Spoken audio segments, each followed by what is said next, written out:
I'm a full member of Kenya Kwanza. I'm a registered member of UDA. Your Excellency, hawa Kisii, mimi singekuwa governor miaka 10 kama siwajui. Especially hapa South Mogrango. Hawa ni watu wazuri. Osoro, mheshimiwa, umejaribu hapa. Hawa watu walikuwa hawaleti mbunge mara 2. Lakini huyu mimi naona sijui wamtamleta mara 10. Ama tunasemaje?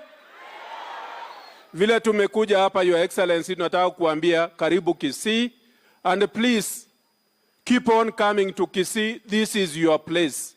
All the senior leaders from Kisii that I know of, some of us, we came to see you, Your Excellency. I do not know of any senior leader from Kisii who is not with you at the moment. And we want to assure you as you live here that we are with you and will support your government to the full. Abantu ba mintoka kimutigale buyambi ya mwana sawa konya. Thank you very much.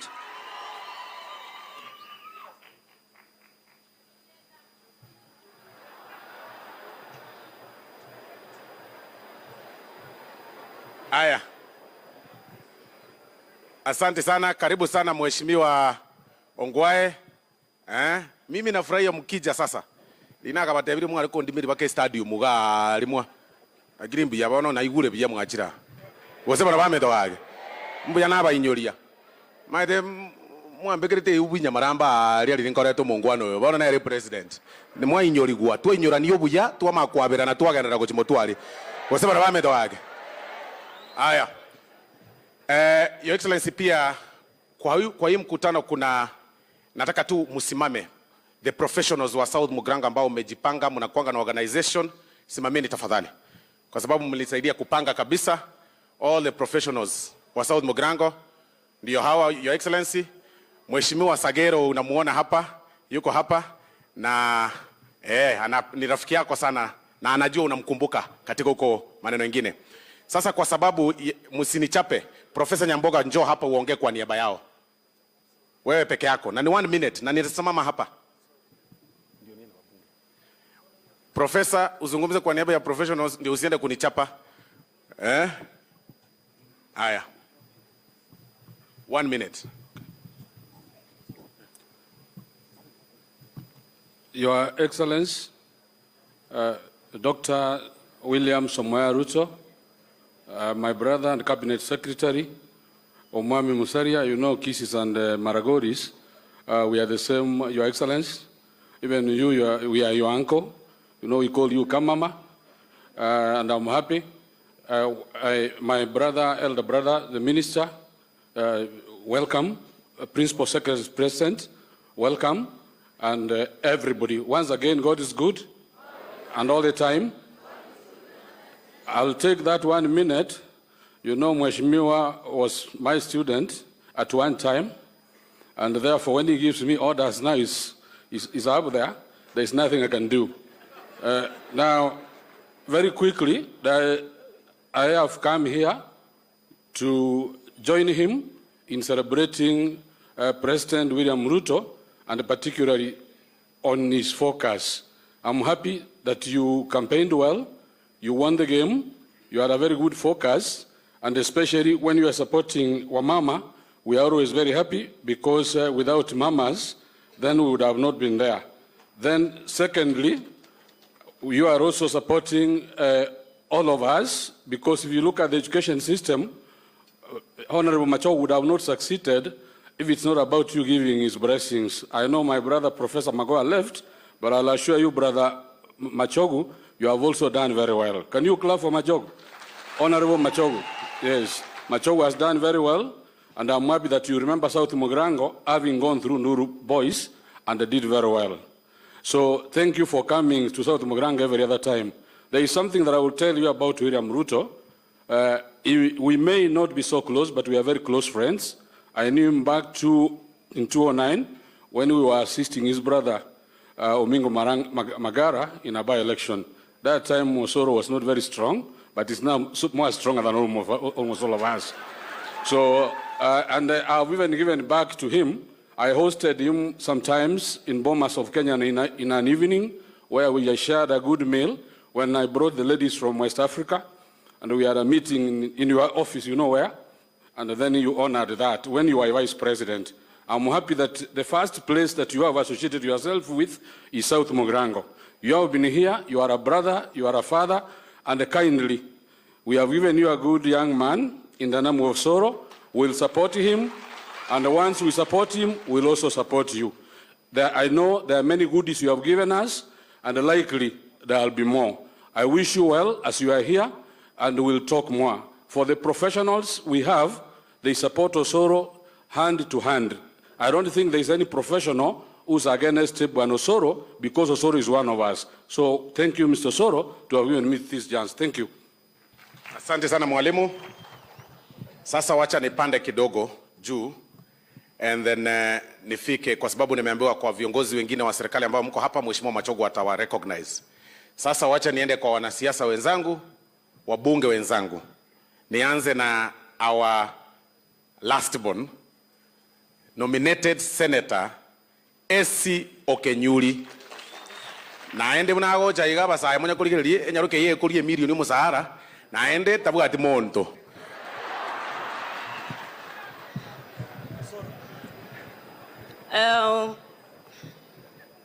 Your Excellency, Mr. President, all protocol observed, and the residents of South Mogrango, Nabakwani Mbuyamore, Mbuyamore naende. First, Mr. President, on this day, I want to appreciate that you're coming to support women. Women are the greatest casualties of the current maandamano we have been witnessing. Abangina, munataka huyu rais apambane na majambazi ambao wanawazuia kwenda sokoni. Munataka rais apambane na majambazi ambao wanawazuia kwenda sokoni. La pili, I want to commend this government for introducing the county aggregation industrial parks in the 40 counties that is being piloted. My request is, akina mama na vijana ndio wengi, na ningependa kutoa wito wa kipekee kuwa wapewe kipaumbele kwenye sehemu zile ambazo zitawekwa kwenye mabunge tofauti tofauti ya nchi hii yetu, Bwana Rais. Kwa sababu vijana wanataka kufanya kazi. Na Mheshimiwa Rais ameongoza kwa mstari wa mbele kwa kuwa mchapakazi. Na ningechukua nafasi hii tena kukushukuru kwa kutambua vijana na kutupa nafasi ya uongozi. Kama mimi si mtu ambaye baba alikuwa anajulikana ama mama ni jina kubwa. Mnaona wenzetu wale wa upinzani nafasi chache walizopata walipatia watoto wao. Lakini nyinyi vijana ambao mumekaa hapa mnashinikizwa kuvaa sufuria kichwani na kwenda kwenye maandamano. Hiyo ndio siasa mnataka tufanye, ama mnataka tufanye siasa ya kuangalia mbele na kuangalia vijana wenye bidii, kwa sababu vijana ndio nguzo la taifa. Nikimalizia, Hustler Fund ni jambo zuri sana. Wakina mama wengi wamejiunga na vikundi hivyo. Lakini Mheshimiwa Rais, na kuomba kuwe na fast tracking ya zile groups ambazo zinakuwa registered. Wamejiunga wengi lakini inachukua muda. Na nikimalizia, kila mwamba ngozi huvutia kwao. Nami ningependa kukukumbusha kuwa sehemu ile ya Bomachoge Borabu ambapo ulikuja na ukanyeshewa, wananchi wa sehemu ile wanakungoja bado, ingawa huko hawajakuwa na maandamano. Ninawapongeza kwa kujiunga na serikali na tufanye kazi pamoja. Asante sana Mheshimiwa Rais. Mwakire chingo bichingia kabisa. Mbaye namba. Aba saa mbaye namba. 07 likarende. Aya. Your Excellency, utaniruhusu sasa niende kwa mbunge mwingine, Mheshimiwa Zahir Janda, mbunge wa Nyaribari Chache, mbunge wa UDA, mtu ya gold. Niharibia jina.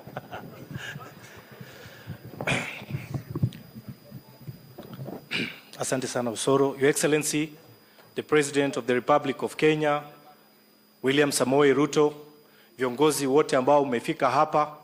Kwa majina naitwa Mheshimiwa Zahir Janda, mbunge wa Nyaribari Chache. Mheshimiwa Rais, mimi sina mengi ya kusema. Kwanza ninataka kuwapongeza wale watu wetu ambao tulisimama na wao, ambao walisimama na chama chetu cha UDA. Mheshimiwa Rais, we have no problem when we bring in everybody on board. We have no problem. But we have to remember the people that stood with our party. Tumeona watu wameingia ndani, hatuna shida na wao. Kina Mheshimiwa Ongwae mumekuja, lakini hatuna shida, tunawakaribisha, lakini mkuje polepole. Kwa sababu kuna wale ambao walitangulia, walikuwa hapo na bado serikali inaendelea kutafuta nafasi, tutawaweka majina zao tuko naye, tutatafuta nafasi. Najua hii serikali ya Mheshimiwa Ruto iko kubwa na itaweza kuaccommodate kila mtu. Mheshimiwa Rais, nataka kusema namna hii. Jana na juzi tumeona yule jamaa ambaye alikuwa rais wetu wa kitambo, ambaye mnamuelewa, analalamika, anasema kwamba ati kwa nini kwake kunaingiliwa na mapolisi. Lakini mimi nataka kuambia wananchi, kwake kunaingiliwa na mapolisi kwa sababu kuna silaha ambayo iko huko ndani. Juzi tunaona watu wameuawa hapa katika taifa letu, na tunashangaa wanasingizia polisi. Wanasema polisi ndio wanaua watu, na kumbe kuna wengine ambao wanapatia watoto wao silaha, alafu watoto wa raia wanapatiwa mawe. Mimi ninaomba huyo mjamaa, haiwezekani aende kwa polisi huko aandikishe statement. Ya mwisho, Mheshimiwa Rais, sisi wote tuko nyuma ya waziri wetu Mheshimiwa Machogu. He's a good man, anatuongoza vizuri, na wale ambao mumekuja mumheshimu huyu mjamaa, mukae nyuma yake, muache kimbelembele ya kusonga huko mbele. Ya mwisho, Mheshimiwa Rais, katika constituency yangu ya Nyaribari Chache kuna barabara ya lami ambaye tumeweka kilomita 26. Mchina alikuwa hapo amesimama kwa sababu hajalipwa pesa. Na Mheshimiwa Rais, na kuomba kwa unyenyekevu, tafadhali urudi Nyaribari Chache, kwa sababu tuko na mipango mengi sana. Nyaribari Chache ndio headquarter ya Kisii, na mimi ninaomba project ya housing tulikuwa tumesema tutaweka. Tunaomba Mheshimiwa Rais uje utufungulie. Kwa hayo mengi na machache, asanteni sana. Zairi nayo choigere kegusi amangana ndegwa kwane kegusi tako yu bantu mbako igumona nae. Kwageni mbako igwa keitata. Una huyo mugako yo ito kwa irangora. Haya. Wacha sasa niende kwa mheshimiwa kutoka Nyamira North Mugirango, West Mugirango, Mheshimiwa Steve Mogaka, mbunge ambaye amechaguliwa na chama cha Jubilee. Mugirango minto njuga. Nto uko Girango na nto gire serikali. Njuga au kwana. Hebu tuonyeshe rais wetu upendo wa Sabato. Happy Sabbath. Happy day. Na ile ya wanchani bori bwa kale. Wanchani bwa kale yeso bweka. Your Excellency, my President, the Chief Minister, my CS, my Chief Whip and fellow leaders. Majina yangu ni wakili Steve Mogaka kutoka eneo ya West Mugirango constituency huko Nyamira County. Pokea salamu za watu wetu wa Nyamira na upendo wao. Hebu pokea salamu zao. Your Excellency, on behalf of the people of Nyamira, after we met in State House and you gave us directions, I have preached and converted the ground. Hawafanyi maandamano tena. Mbwatsto akira abantu ba Nyamira chinkobi hawajafanya maandamano. Wameniambia na on behalf of Walter Nyambati, we were burying our auntie, we share an auntie, that's why he did not come here. And they sent me to ask you, Mr. President, the next time you come to South Mugirango, there is another Mugirango in Nyamira, combine us so that you kill two birds with one stone. Ya pili, nataka kukushukuru kwa ile appointments umepea watu wetu. Na wale wengine kuna kule utata kotini, sisi mawakili tutakaa, tuchape hiyo kesi, watu wetu warudi kazini. Ya mwisho, na kushukuru kwa hiyo Industrial and Aggregation Park. West Mugirango is one of the beneficiaries. na kuomba mtukufu rais, we expedite the procurement process, karibu for groundbreaking.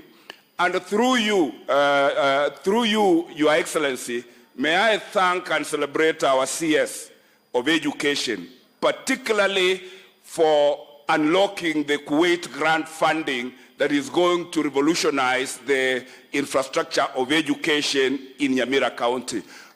Honorable CS, elder wa kanisa yetu, Mungu akubarikie, uendelee hivyo hivyo watu wetu wa.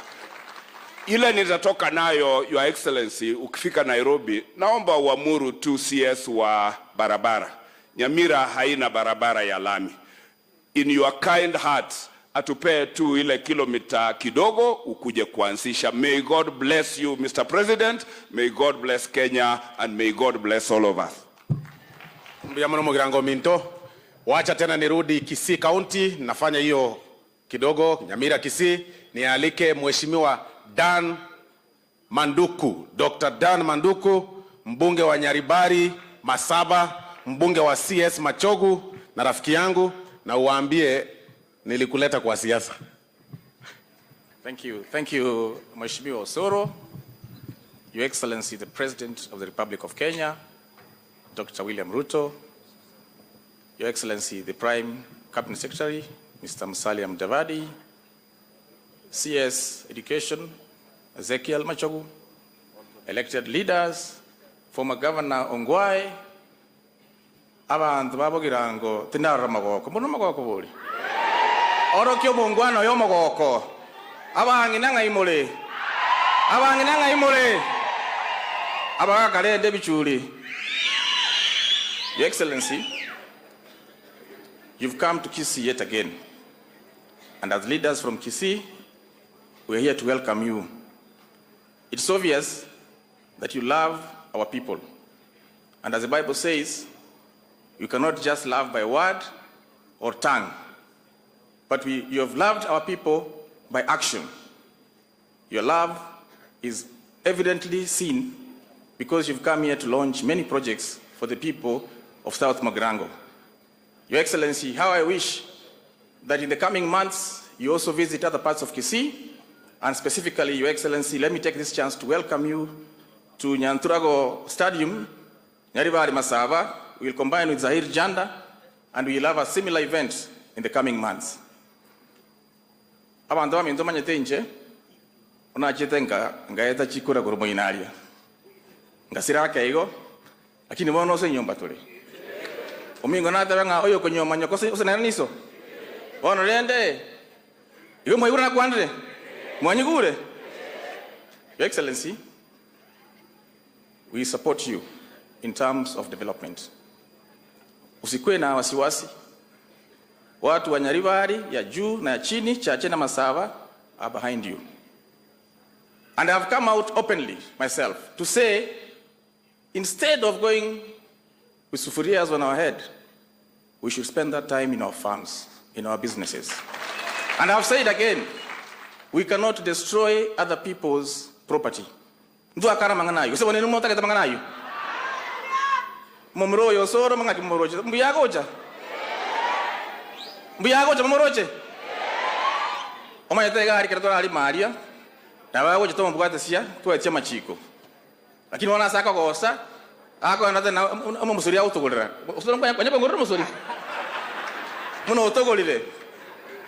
Otu ateba nga wikatuma buata si elinde akonyo mugako oyo tonyora magendro taibo gaki. Your Excellency, the last thing uko na deni yangu 20 km keroka ibacho kiamokama sina mambo mengine. Your Excellency, abantu bami tumutegale bia. God bless you. Mbiamano Mheshimiwa Manduku, maetega ari bunge ntobugate cafeteria asitogo chitwaragera twali bokima twali chinsaga musuru norongo tokoro ndirogo chana ala ko musuru to gukana aragiro musuru omusuru bwokonywa tari omusuru bwechibesa abantu bamanyo omusuru bwokonywa. Haya, wacha sasa niende tena Nyamira County nikaribishe Mheshimiwa Jerusha Momanyi, Women Rep Nyamira County, aka Ntogoro. As she comes, Your Excellency, allow me to render the apology of Mheshimiwa Donya Doris ambaye sasa hivi yuko USA on an official trip na angekuwa pamoja na sisi lakini ameomba ruhusa ya kukosa leo. Asante.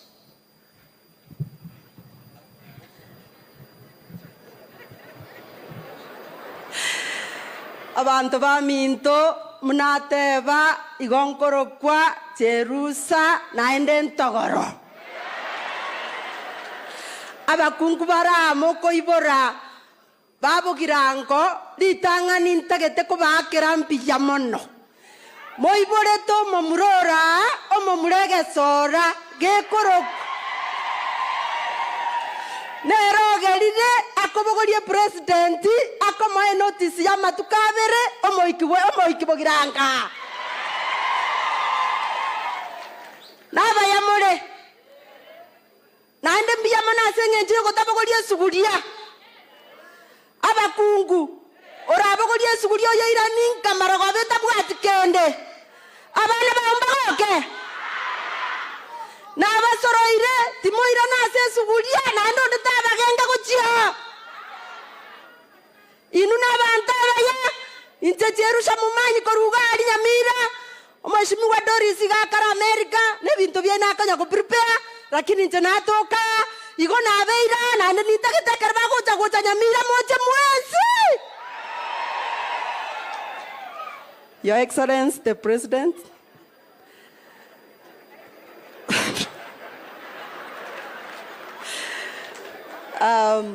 tulikuwa tu tuna ongea kidogo na kina mama na wamesema today they are so happy to have you here. And Your Excellency, I want to appreciate your coming here in this region of Kisii. We know how much you love us. I want to tell these people that I was in Jubilee. I was not in UDA. But when you won as our president, I said there is no day I will follow. People will tell me to go for Mandamano. And I came, the whole of me, I am here, and the women of Nyamira, they have also said there is no day wataweka sufuria kwa kichwa arabu waende kwa barabara. Kwa hivyo, Your Excellency, feel most welcome here and in Nyamira. My people are only asking for water. My women needs water. My women needs electricity. My women needs roads so that they can take their vegetables to the market. If you do for us that, Your Excellency, we have nothing. We will support you. We will follow you. I will never go back to Asmio. Even if they disown me, I know you are ready. And you have already welcomed me. Thank you, Your Excellency, and welcome. Mongino yon tokoro no muyoro boli. Ande ekra okwane kegusia okwano eliogiria igoro buya sana. Injemenya na nyomba tingo kani ngomani gesongo. Kegusi ongomani gesongo na liora akwane ngora. Lakini na muyare. Mbiya mono mheshimiwa. Your Excellency, tunakaribia kumalizia kwa waheshimiwa. Wacha sasa nimkaribishe mtoto wa pasta Mheshimiwa Alpha Miruka, mbunge wa Bomachoge Borabu constituency. Omwana bo Morandi. Bomachoge chache, sorry. Bono nyosuru ta mati neiba. Igonto mo boga banagaki. Bwana asifiwe. Korango iga. Bwana asifiwe sana. Your Excellency, I'm the only member of parliament who's proud to be a son of a pastor. Even the majority is asking me, I'm a son of a pastor. I'm a son of a pastor. But now, let me not go to politics. Me, I don't have a lot of words to say. Thank you for coming back. And thank you for rewarding us. Last time, we are the only 2 members of parliament from Gucha County. We have a county we are requesting you today called Gucha County. Kisii County is too big. It has 9 constituencies. We have drafted a small bill. I'll go to the ML. At least we divide Kisii County to have 2 counties. Gucha County having 4 constituencies, and the Kisii Central County having 5 constituencies. Munyuete boli. Your Excellency, another very important thing. Kisii is very productive. We are the only people who produce the entire Nyanza. For example, today, most officers here have come here to attend your function, but they pass through Kisumu. It's 2 hours from Kisumu to this place. We are requesting you, you are the son of this soil. As a Kisii nation, we love you very much. Give us one international airport in this constituency. Asakoro kunyamaya, erebuya koserebobe. Tinta keteche umachoka timbu atibulimo. Ebera ria bogirango. Ngamoteragagi. 2 requests. The third one is unfortunate. I was not the best friend of Governor Ongwae last term. Now in my term, he rejected Maogembo District Hospital. In fact, he built the other hospitals around the county. He never built Ogembo. That is true. I'm just requesting, but I told Mangi to put more effort. Ogembo is the oldest town, in the sense that we are blessing it to be the headquarters of Gucha County in future. Kuna hospitali hapo naomba tafadhali, naenda kukaa na minister, we get some funds, even World Bank, tujengewe hospitali ya Ogembo, serve the entire, the new Gucha. Ngamotoregagi. The last one. The last one. Last time when we were struggling, this was the first stop. Ukafungua barabara kutoka Nyansembe mpaka Kenyenya. But imagine tukienda hivi, the contractor hajaimaliza mpaka Kenyenya. There is a section ameacha hapo. That project hajaipewa pesa. There is another long project yours. Ulifungua naitwa Omoringamu, 75 kilometers. The Chinese is dragging. Call CS Mulkomen, is a friend of mine. Nimeenda kwake, hajaweka pesa. Naomba aweke pesa next time, tukija ufungue barabara. Naomba tu. Now for the members of parliament, the next stop for the president is Bomachoga Church. Nyariba, you cannot think of coming there, tulikuja juzi. Sasa tuko kwa Osoro. Next ni Machoga Church. Then tuende Machoga Borabu. No, Manduku. Manduku is very represented by the minister. The minister is coming. Manduku was in ODM. We have a representative from that constituency called the Minister for Education, a senior man, called Machogu. Machogu, we respect you. And we will thank you for giving us that post. Otherwise, for those many, many remarks, Osoro no mwano mbe, Osoro mwano mbe. Amaene. Tigangondre so ko Osoro mwano muya. Ke. Igo atigarobo chumbo ko sari ko bagabana. Kuana mono akoreki. Ninjenga menere nu wete miaka ngomoroko mwisho mokari bunge lakini mwanje to mwana muya.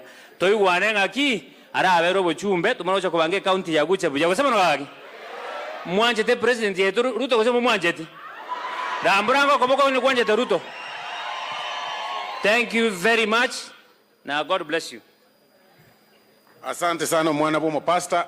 Aigabano wajakira mangane ebinde imotere ko ngaine ringo bogaba negera muire bintu byane byabagirango karate tigatore karakari ngocha bole lakini tigandara waserwe bintu byane wasema na wamendo wake bono your excellency kwa heshima pia sasa tukipanda tena juu sasa wacha nikaribishe treasurer wa chama cha UDA na pia ndiyo mbunge wa Kitutu Chache North Mheshimiwa Jafet Nyakundi ya nonora igani ko bwete miaka ya tena.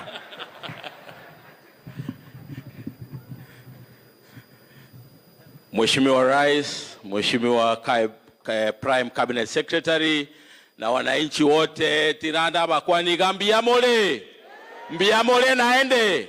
God is good and all the time good, and that is nature. Wow. Litangani tiganda kiraba girango mbia mono asugo chaso bonge. Eria kabere Mheshimiwa Rais, sisi tunataka kukushukuru sana kwa kukuja eneo letu hapa Kisii na haswa kukuja hapa Etago. Tunajua umekuja hapa mara nyingi, lakini tunakushukuru sana kwa sababu leo umekuja kwa sababu ya kusaidia wamama wetu ambao walitupigia kura, ambao ndio hustlers wa Jamhuri ya Kenya. Abangina mogogete kabisa. Rero mugambe oyongo tigare gento gaiga. Chibesa to chiere chiro. togole chinyanya nechingeni. Mheshimiwa Rais, tunataka kukushukuru sana kwa sababu ya huu mradi ambao umeleta hapa kusaidia akina mama zetu. Hawa ndio walitusaidia na hawa ndio jamii ya kesho. Mheshimiwa Rais, ya pili, ninataka kukushukuru kwa sababu ya Waziri Machogu. Machogu ndio waziri wa education. Tunakushukuru sana kwa sababu ya kutupatia Waziri Machogu, anazidi kutuunganisha na anazidi kufanya kazi nzuri. Ya mwisho, Mheshimiwa Rais, sisi kama Wakisii, mwezi wa March, mwezi wa 3, ulileta fertilizer ili wakulima waende shambani. Na hapa Kisii ninataka kukushukuru kwa sababu tulipata mbolea, lakini watu wa South Mogirango wanaomba ya kwamba hii mbolea iwe devolved, ikuje hapa karibu na South Mogirango ndio iwe rahisi kupata mbolea. Na kwa sababu mwezi wa 3 tulienda shambani, tukapanda mahindi na ile mbolea ambayo ulitupatia, sisi kama Wakisii tulikataa, tukasema hatuwezi weka sufuria kwa kichwa. Ile kazi ambayo tutafanya ni kuenda shambani, tupande mahindi, tupande maragwe ili tuweze kulisha Jamhuri ya Kenya. Na sisi tunataka kukuomba Mheshimiwa Rais, kwa sababu sisi tulienda shambani na tumepata mahindi, sisi tusiambiwe tupunguze bei yetu ya mahindi, tuuze na ile bei ambayo tunataka. Wale ambao waliweka sufuria kwa kichwa, wacha hao wakule hiyo sufuria, sisi tukule mahindi. Wosenaki indundo kali chibando barabwadi sugulia ibabeleta motu batotige indutoni chibando cheito bunatotagete. Wosenaki tigamba bodi abantu baminta abanginaro lero onyoro mbwana mambyo monda ko tebinga gendo bogodi amache nonyale ngose ko ekako echinga kyo mogongora akonga na indu kaki moto chinga kina indu e president ye to bogongora akonga na diara atoretere chipara atoretere amache atoretere chibesa buna atoretere lero mbare nga banchire nga toyo moraisi oito William Ruto chinga kiato kolele gasi mbiamono sana. Nikimalizia, Mheshimiwa Rais, jana niliona Rais wa kitambo Mheshimiwa Uhuru Kenyatta akilia eti ya kwamba watu wamekuja kwake, kwa mtoto wake ati wamekuja kuangalia mabunduki. Sisi tunataka kumwambia Mheshimiwa Uhuru Kenyatta, wewe unapatia mtoto wako bunduki to protect themselves, lakini umepatia watoto wetu mawe waingie kwa streets. Hawa watoto wetu ambao wako hapa leo, who will protect them? Mheshimiwa Uhuru Kenyatta, wewe lazima umheshimu Mheshimiwa William Ruto. Huyu alikuwa deputy wako, lakini sasa yeye ndiyo commander in chief of the armed forces. Rigathi Gachagua alikuwa pia wako, lakini saizi yeye ndiyo naibu wa rais wa Jamhuri ya Kenya. Lazima umheshimu Mheshimiwa William Ruto. Ulimwangaisha, ulimshurutisha. Hii ni wakati wa kumheshimiwa William Ruto atufanyie kazi. Mbarenga wataete Ruto atokolele gasi, mbarenga wataete atokolele gasi. Mbiamono sana tiganya sawa seseni. Ya kuachakiri kuhia. Oyire tayeti. Sasa Your Excellency, I think kwa wabunge nimemaliza. Utaniruhusu nizungumze maneno yangu mawili matatu alafu ni hand over program kwa viongozi wengine. Ya kwanza, Your Excellency, na kushukuru kwa heshima kubwa. Uwanja huu ulikuja ukiwa naibu wa rais. Wakati huo ukija hakukuwa na security ya kukuchunga wakati huo, kwa sababu kidogo Mheshimiwa Uhuru Kenyatta alikuwa amewachukua wote. Ukakuja hapa ukaomba kura na ukaniombea kura na wananchi wakanipigia kura. Na kwa hivyo nakushukuru sana kwa ile support ambayo ulinipatia. Ya pili, mbele ya watu wangu, tunataka kukushukuru sana kwa kunipatia kiti kule bungeni, kiti cha Chief Whip wa National Assembly ya majority. Nakushukuru sana sana sana. Na as you can see, tumefanya kazi na Mheshimiwa Ishungwa bila kupoteza anything kule bungeni. Na saa zingine watu wananiangalia wanasema, oh, huyu anasema serikali haishindwi, lakini wanisamehe kwa sababu mimi niko kazi yangu na ni ukweli, ikishindwa mimi ndio nimeshindwa. Na kwa hivyo lazima tupitishe vitu zote za serikali kwa sababu hiyo ndio kazi yetu. Lakini kwa heshima Mheshimiwa Rais, kwa sababu sisi tumemaliza maneno ya kura, kuna maneno mbili tu nataka nikuombe ama tatu ya hii constituency yangu, na hawa wanangoja tu kuyasikia tu. Cha kwanza, wakati tulikuwa tuna campaign, tuliahidi watu wetu ya kwamba, kwanza tunakushukuru wakati ulikuja hapa, ulicommission hii barabara ya Nyansembe ikakuja Etago ikielekea hii side, na vile Mheshimiwa Alpha amesema contractor kidogo amekwama hapa katikati, ninajua hiyo tunamaliza.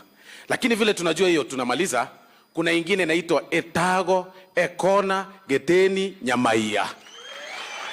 Hiyo barabara sio kilomita nyingi, it's about 12 kilometers. Your Excellency, tunaumia sana sana sana. Ile vumbi ambayo iko kwa hiyo barabara, hata mimi nilipita huko jana kidogo nikaona aibu. Tunaomba hiyo barabara iweze kuwekwa maneno ya tarmac. Your Excellency, pia kuna barabara zingine ambazo zinaendelea kidogo zimestall, kama ile ya Nduru kuelekea Nyabigena the other side, nayo imestall kidogo. Tunaomba kwamba wakati maneno itakuwa sawa tuweze kumalizana na contractor ndiye aweze kuendelea na hiyo barabara. Shule zetu zingine, Your Excellency, zilikuwa zinafanya vizuri sana, lakini sasa kwa sababu ya population, growing population, na nimeeleza waziri, sasa kidogo zimekuwa kidogo hazina infrastructure. Shule kama Mariwa Secondary School kutoka kule Maro, hiyo area, Your Excellency, hiyo shule used to be the best, one of the best schools kwa hii area. Hiyo shule ikipata tu pesa, iongezewe tu pesa kidogo, improve on infrastructure, hiyo shule, Your Excellency, itakuwa shule mzuri sana, na tunaomba leo ikuwe namna hiyo. Your Excellency, pia kuna hii primary yetu ambayo tumepanda mti, mabati kidogo tumejaribu kubadilisha ndio tuweze kuinua infrastructure. Hiyo shule iko katikati ya town.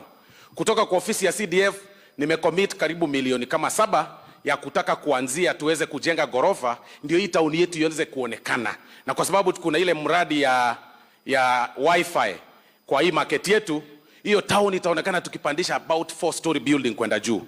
Ninaomba pia Your Excellency uniongezee tu pesa kidogo, hata kama ni milioni 5 ama 10, ndio niweze kumaliza hiyo project wakati tunaianza next week, ndio gorofa ijengwe kwenda juu. Kuna pia shule zingine kama Tabaka Boys ambayo pia principal yuko hapa, watoto wake wanaumia sana kwa sababu infrastructure, pia tuweze kuongezewa hela. Pamoja na I think shule zingine 2-3 ambazo nitakueleza nikiketi. But Your Excellency, nikishamaliza maneno hiyo, pia nikukumbushe hii area ukitembea, Your Excellency, Kisii mzima, alafu tafute kama ni usiku, ukitembea ukiwa umekuwa blindfolded, alafu mtu akufungue macho upate hakuna stima mahali na kuna giza, ujue uko South Mugirango. This is the only place. This is the only place. Na naweza kuambia hata Mheshimiwa Governor anajua. Hata wakati walikuwa wanapunish watu wa county, hata governor wa sahi, wakitaka kupunish watu wa county na transfer, wanamwambia wewe toe the line ama nikutume South Mugirango. Wewe behave namna hii ama nikutume Etago. Kwa sababu wanaona sisi tuko na giza. Sisi tuko na shida nyingi. Na sasa vile nimeingia serikali, kila mtu anaangalia, anataka kuona maendeleo ni yapi yatakuja hapa. Street lighting, Etago market. Mama wanauza mpaka saa 3 usiku na torch at this time Andera. Mochengo market, Ekona market, Nyamaia hadi saa hii hakuna hata moja street lighting. Mheshimiwa Ongwae ulijaribu katuwekea ile moja ya sola, lakini kama ule contractor yako alikudanganya akakupatia zile fake, hiyo haki iliwaka siku mwezi 2-3 ikazima. Sasa tunaomba tuwekewe street lighting. Ama namna gani wananchi? Ndio iweze kukua kabisa all over na Nyamarambe market, so that we are able to grow our area. But sasa kwa sababu nimemaliza hiyo, nikuje sasa kidogo uniruhusu nizungumze ya siasa. Your Excellency, ni vizuri tuambiane ukweli. Mimi nimetembea na wewe miaka hii yote, na kila mtu alikuwa ananiambia, wengine walikuwa wananiambia wewe Osoro chungana utauliwa. Unakaa sana na huyu jamaa hawezi chukua kiti. Your Excellency, uliteswa, nilikaa na wewe ukiteswa. Nilikaa na wewe ukifungiwa. Sometimes ulikuwa unaketi kwa ofisi, tunaangaliana unakaa hivi, au geuzi kichwa tunafikiria kama kwani ameenda.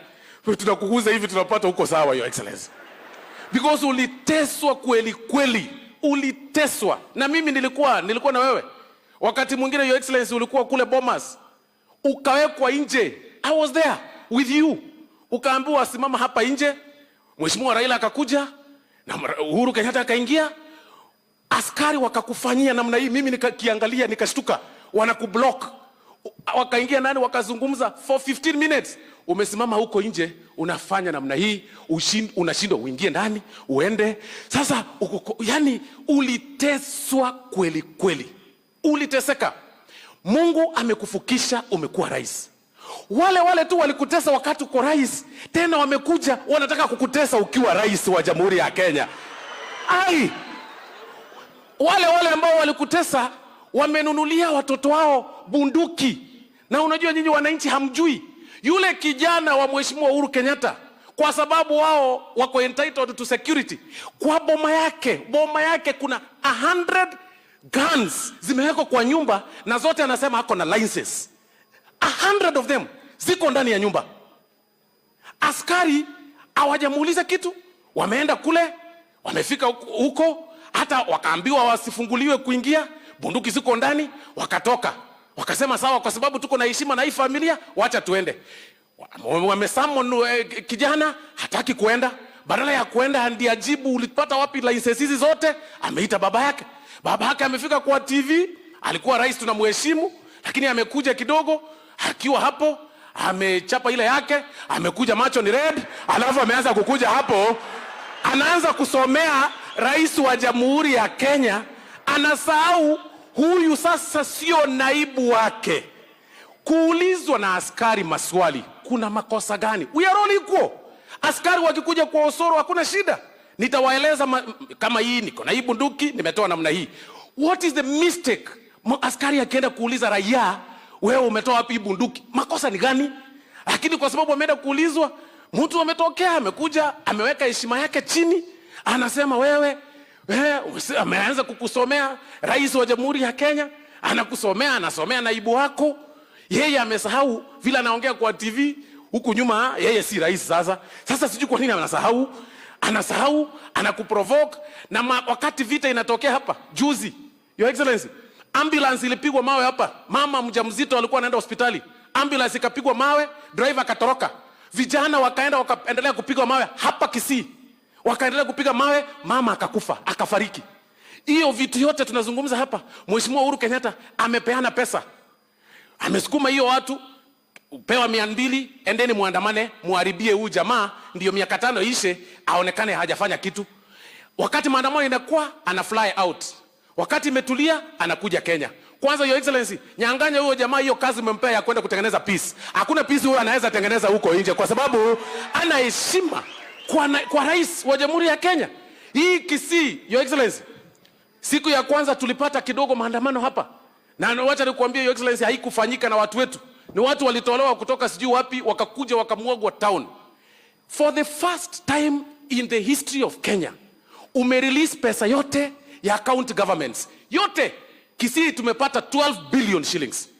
Ilikuja 2 months ago, 12 billion. South Mogrango nimepata pesa ya CDF. Umerelease yote.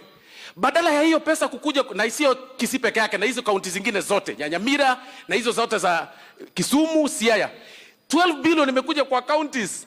Badala governors wengine wa Azimio waende kulaunch projects za mashule, waende kufungua barabara, hiyo pesa uliwapea Your Excellency. Na mimi naomba EACC chunguze hiyo pesa inatumika kupea vijana 1,100 ama 500, ingia kwa barabara, muharibu town, ndio watu wakuwe confused, wasahau ya kwamba wamepewa 12 billion hizi counties kama hii yetu, 12 billion.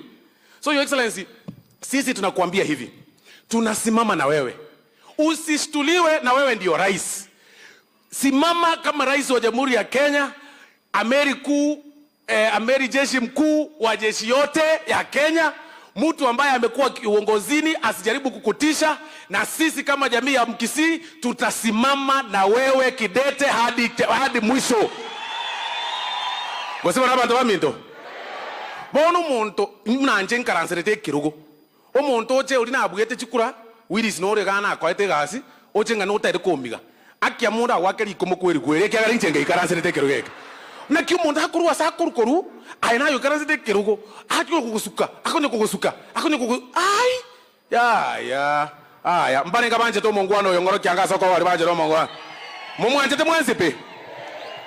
Kwa hayo machache Your Excellency, kwa heshima kubwa, niruhusu sasa nikaribishe Mheshimiwa Kimani Ichung'wah ambaye ndio majority leader wa National Assembly ambaye tunafanya kazi na yeye kule bungeni. Mwakere chinkovyo mu majority leader itongoyo chirega okoro Kimani Ichung'wah. Karibu sana leader. Thank you very much. Asante Mheshimiwa Osoro. Avanto vaminto va South Mugirango biamore. Biamore. Najua Mheshimiwa Rais nikiwa hapa sababu Mheshimiwa Osoro sio tu chief whip wetu bunge, lakini ni ndugu yangu mdogo. Na huyu jamaa mlifanya vizuri sana kutuchagulia Osoro. Huyu ni mwanaume. Wale watu unasikia waazimio wakiona Osoro bunge wote wanatorokea ya choo. Hakuna anaweza simama Osoro akiwa bunge. Na tunashukuru na ndio tumekuja kujiunga na yeye siku ya kufanya kazi ya maendeleo. Na Mheshimiwa Rais, nimefurahi kutembea hapa South Mugirango tena na wewe. Na nimefurahi kuona viongozi hapa wote kutoka Nyamira hapa Kisii, kiwemo our former governor Ongwae, Waziri Machogu, wote wameamua kushikana wafanye kazi pamoja. Na hivyo ndio watu hupata maendeleo. Na nitawauliza kwa heshima viongozi wote wa Kisii, tuungane pamoja, tufanye kazi pamoja. Huyu rais mwenye ako hapa ni rais wa Wakenya wote. Wale walikuwa kwa kampeni yake, wale hawakuwa kwa kampeni yake, wote wenye wamejiunga wakaacha kazi ya kuvaa sufuria wakakuja kufanya kazi na yeye, wote ni watoto wake. Si ndio watu wa South Mugirango? Na tuendelee namna hiyo ili maendeleo ifike. Hiyo Osoro anasema ati ukitupwa gizani ujipate huko kwa giza ujue huko South Mugirango. Hii itakaa kama city sababu sasa serikali ni Osoro na Osoro ndiye serikali sasa. Kwa hiyo mimi sitaki niseme mengi. Lakini jana Mheshimiwa Rais nimeona viongozi wa makanisa pia wametoa taarifa nyingine. Na tunawaheshimu viongozi wetu wa makanisa wakiwemo wale wa SUPKEM. Na nataka nikubaliane na wao. Sababu wamekuwa wakisema tujadiliane na wale wanatupa mawe, tujue venye tutagawa serikali, ati watu watulie. Na tuliwaambia hiyo hatuwezi fanya.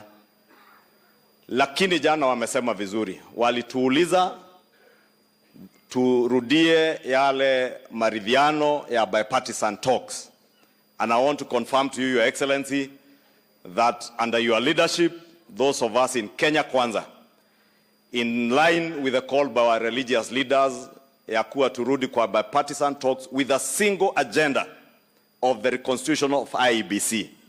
That I want to agree with our religious leaders, that we are ready to resume the bipartisan talks with that singular agenda of reconstituting our IEBC commission, ili tuweze kuendelea hata na zile by-elections ambazo constituencies zingine na wards hawana wakilishi because of the paralysis at IEBC. And I agree with our religious leaders. The other important thing they said yesterday, Your Excellency, was a call to the end to violence. Now, walituambia that violence cannot be a solution to the financial crisis that this nation is facing or any of the problems that we face as a country. They further called on us as leaders, all of us, those in government and those even in the opposition, to follow the law. And even those who demonstrate, they must follow the law, they must abide by our constitution, and allow the rule of law to prevail. And there again, Your Excellency, I want to agree with our church leaders and even those from SUPKEM, that we all must be law-abiding citizens. And it does not matter what position you hold today, whether you are a president like yourself, whether you are a prime cabinet secretary or a cabinet secretary, or whether you are a member of parliament like myself, or even whether you are a former president. It does not matter. You must abide by the rule of law. Even your own children must live and abide by the rule of law. Your Excellency, Kenyans are astounded today that somebody is lecturing us because they do not want to be subjects to the rule of law.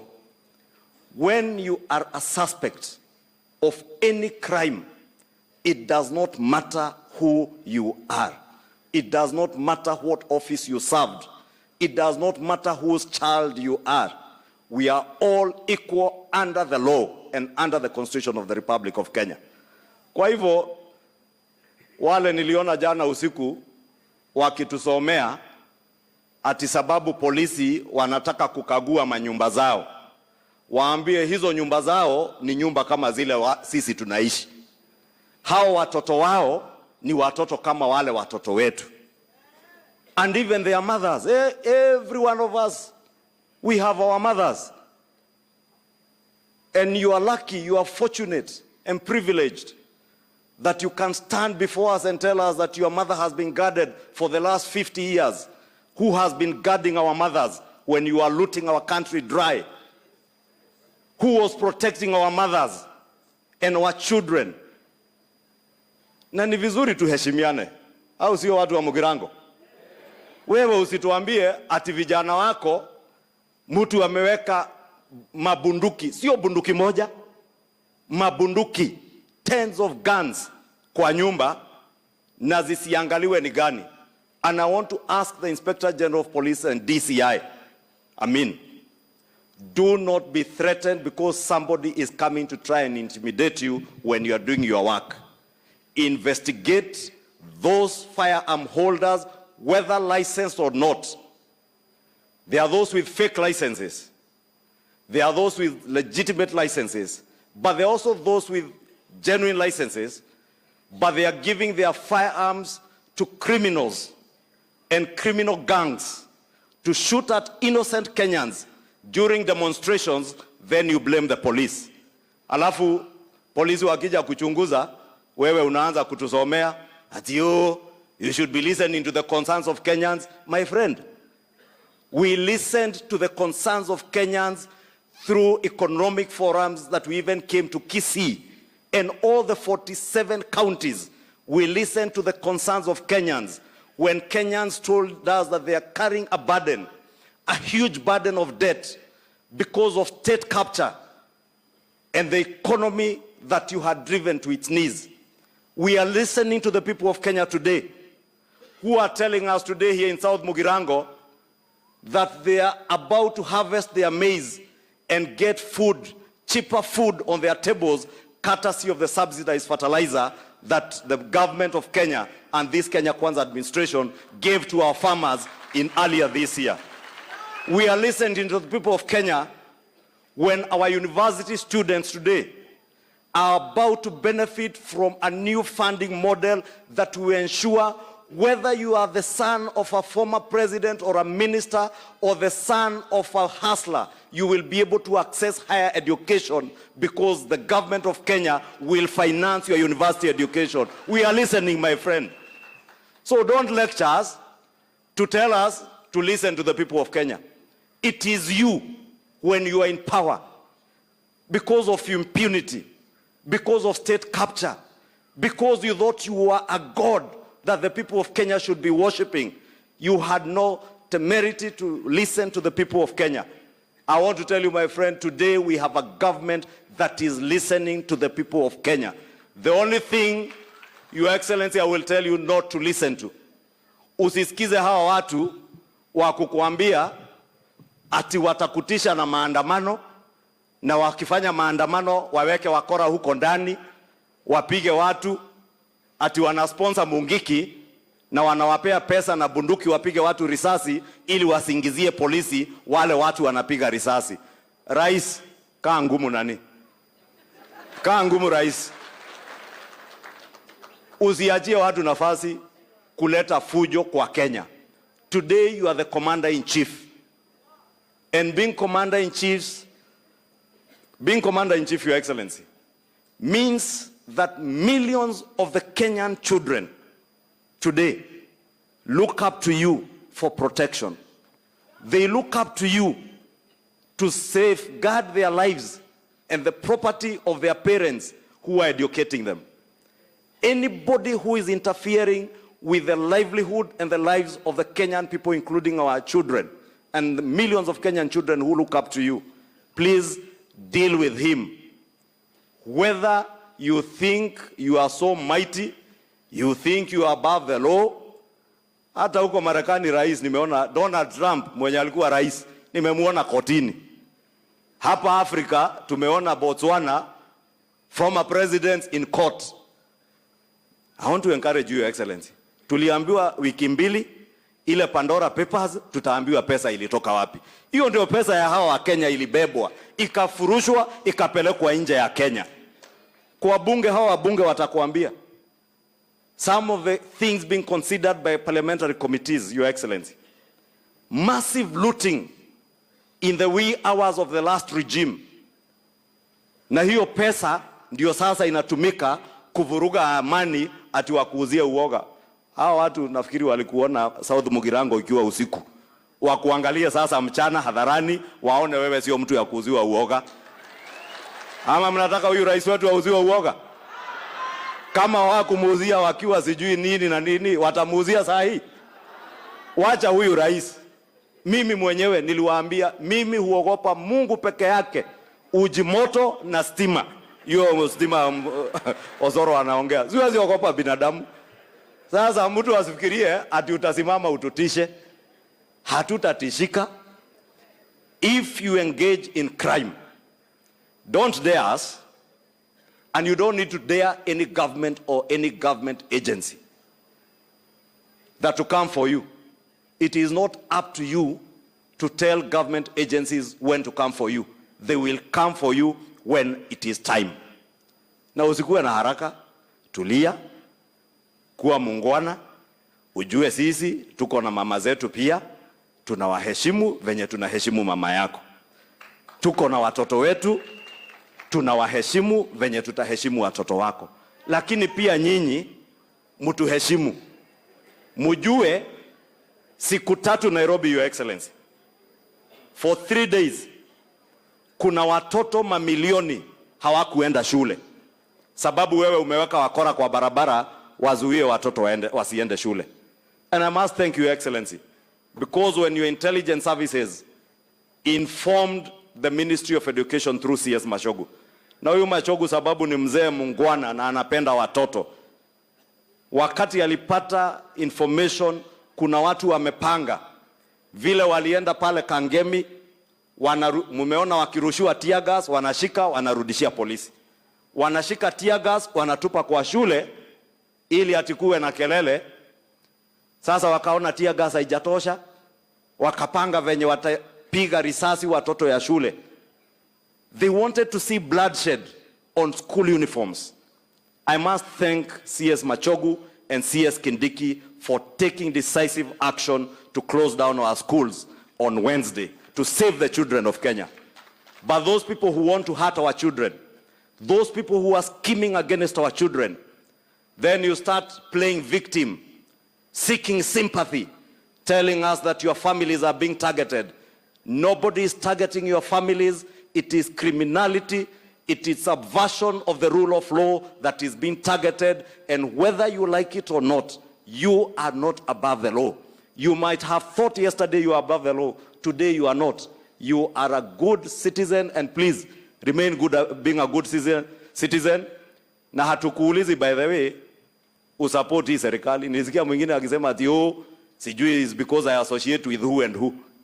You can associate with anybody you want to associate with. Hata ukitaka kuhama kwako uende uishi kwa nyumba yao, enda. Si ndio?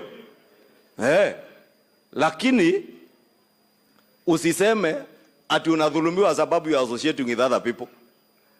Nobody is interested with who you support.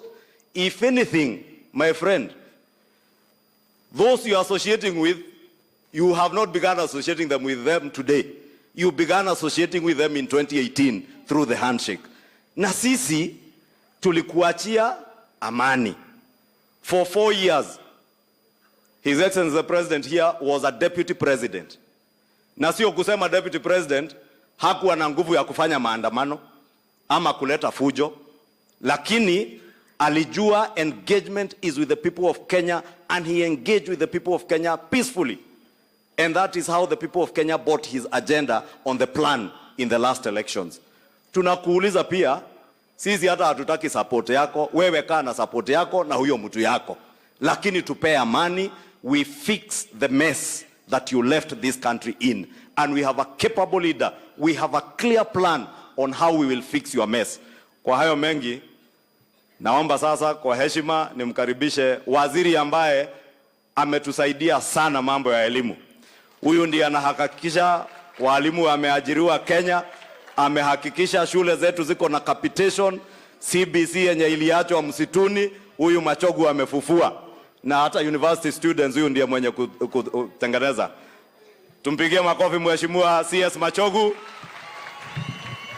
Thank you, Your Excellency, the President of the Republic of Kenya, William Samoei Ruto, the Prime Cabinet Secretary, the members of Parliament present here today, wakiongozwa na ndugu yangu Silvanus Osoro na Majority Leader Kimani Ichung'wah na wananchi wote wa South Mugirango, mjambo? Muko na furaha leo? Ebu onyesha kwa mikono. Your Excellency, nataka niseme mawili, lakini kama sijasema, ningetaka kueleza watu wetu na kuwaonyesha wale maafisa wa serikali wa ngazi ya juu ambaye wewe kwa miezi michache umeweza kuteua kwa serikali yako. Tafadhali Chairman HT iko hapo ambaye amepewa kazi kubwa na Mheshimiwa Rais wa Jamhuri yetu ya Kenya. Kijana wetu ambaye umoyo kure University ya Jaramogi Oginga Odinga, sasa yeye ndio mkubwa kure. Abantu ba South Mugirango ayitaria maya. Mama kutoka hapa South Mugirango ambaye ni mmoja kutoka hapa, Lilian Mogendi iko wapi? NTSA tena yeye ndio mkubwa kure, amepewa kazi na Mheshimiwa Rais wa Jamhuri ya Kenya. Purity iko wapi? Fire kure Bomas of Kenya kutoka Bonchari amepewa kazi na Mheshimiwa Rais. Mama Bitutu, si mnajua mama? Mnamkumbuka mama? Mama alipewa kazi na Mheshimiwa Rais kure Lake Basin Kisumu kure. Sedekia Yenda Kenyari, Sedekia iko wapi? Amepewa kazi, yuko pamoja na sisi. Charles Matoke yake iko jikoni. Your Excellency, unajua mambo yake, kijana yetu ambaye tunaheshimu sana. Moses Ondaba iko hapa anafanya kazi kwa ofisi ya Rais kule Ikuru. Ni kijana wetu kutoka hapa wapidii sana. Kuna wengine wengi, Your Excellency, kwa sababu tangu uingie usukani zaidi ya Wakisii 20 kutoka Nyamira na kutoka hapa Kisii County wameweza kupata kazi kila sehemu ya serikali yako. Kuna Mheshimiwa Joas Maangi Emori asimame aonekane. Mmanyatia Emori mambo yake iko sawa. Katu Emori mambo yake iko sawa, na yeye yake mnajua fire hiko CS na anatambulika sana na anaheshimika, amefanya kazi kubwa hapa Kisii pamoja na kwingine. Your Excellency, niseme mambo mawili peke yake. Ya kwanza, wewe umeonyesha wazi ya kwamba kweli unatupenda sisi wa Kisii. Kakio mosacho yatatu anjeti abangina iriria tangu aba mrevi churinga ibire. Sisi, Your Excellency, kutoka Nyamira na kila sehemu ya Kisii tumeona unatupenda, kwa sababu hata wakati wewe mwenyewe ulikuwa naibu wa rais wa Jamhuri ya Kenya, hakuna sehemu ya Kisii ambayo wewe ukuweza kufika. Ile maendeleo ambayo iko Kisii, iwe ni ya barabara, iwe ni ya shule, iwe ni ya kina mama, iwe ni ya vijana wetu, iwe ni ya TVET institutions, wewe mwenyewe ndio ulianzisha, Your Excellency, na sisi shukurani yetu hiko kwako kwa sababu wewe kila wakati iko na sisi. Your Excellency, leo au akina mama, ile ambayo utafanya ni kitu ya maana, kwa sababu kina mama akipata kitu kidogo inafikia kwa kila mmoja wa jamii na familia. Itafika kwa watoto, itafika kwa wazee, hata masomo ya watoto wetu wakishapata, tuko na hakika ya kwamba itafika kwa watoto wetu. Kusema nabangi na moro chimbuya ga kitache tikuto changera takora tibuya mugwanchache naendache ingine. Your Excellency, sisi kama jamii ya Wakisii tungetaka tuwahakikishie Wakisii wako kila pahari. Jana wakati tulikuwa na we Murang'a, kulikuwa na Wakisii wengi sana nilikuta kule. Wakati tulikuwa na Keyo Marakwet, siku ile wiki ingine Wakisii wamenua mashamba, wengine wanafanya biashara kule.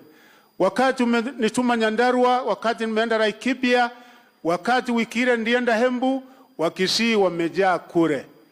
Kama iko mtu ambaye anataka upendo na amani Kenya hii, kweli ni mtu anaitwa Mkisii. Kwa sababu sisi watu wetu wako kila sehemu ya Kenya hii. Kakimo takatutwaro marembe. Mimi tulikaa na washe kina Ongwae, kina Samu Nyamaya huko hapa, tukaketi na Osoro, Chafet Nyakundi, ndugu yangu Manduku, ndugu yangu Chanda, ndugu yangu Mogaka na wazee na wachumbe wa Kisii. Tunaomba msamaha. Iyare ambaye yalifanyika tarehe 7 utaweza kuyasikia tena. Kaki mtakeo ibikori biri naende. Mtakeo ibikori biria. Sisi ni watu wa amani na tutahakikisha ya kwamba pahali popote tuko, asa mji wetu mkuu ambaye sisi kama Wakisii tunajifunia Wakisii, tumeweka amani ya kutosha, kwa sababu Your Excellency lazima tukuonyeshe heshima kwa sababu ya upendo wako kwetu sisi Wakisii. Leo Your Excellency tumesunguka kutoka Nyansiongo kule Nyamira, tukiwa na His Excellency Maangi, tukiwa na His Excellency former Governor Ongwae. Watu wa Nyamira wako sawa, wakasema jambo. Tumekuja Kisii Town, tumekaa pamoja na Bishop Mairura na fathers wote wa Catholic, na tena wametuma salamu wakasema Kisii iko gangari na tutaendelea kukupenda. Hivi majuzi abantu ba Minto ile nilitumwa hapa, si mimi nilijituma. Fira unaona naenda kila sehemu Kenya, His Excellency akinituma anakumbuka Wakisii. Alinituma Nduru, sura ambaye ni kama kilomita 5-10 kutoka hapa, ile ambaye mliona nililete kure, ile nililete Kereri, Nyabururu na kwingineko, si kutoka kwangu. Inchenomo tumoyo ntomete ngakiakorokwa gakia kara ntuma nkareta milioni 25 naenda asanda ngonya gontomale igomoro chinga chiskuru jeito nko bachire moko mwakara chinkobi. Kwa hivyo Your Excellency, kwa hayo mengi sisi tuko nyuma yako na jamii ya Kisii, tutaungana ndugu wote, hata kina Magara tunasema sisi lazima tutakuja pamoja. Mzee tunasaidiana sana, Mzee Ongwae, Mzee Jimmy Angwenyi, wase wote ambaye leo chawaona hapa ni kwa sababu ya muda, lakini wote watafika, tuko pamoja. Kwa hayo mengi nataka tumukaribishe Prime Cabinet Musalia Mudavadi.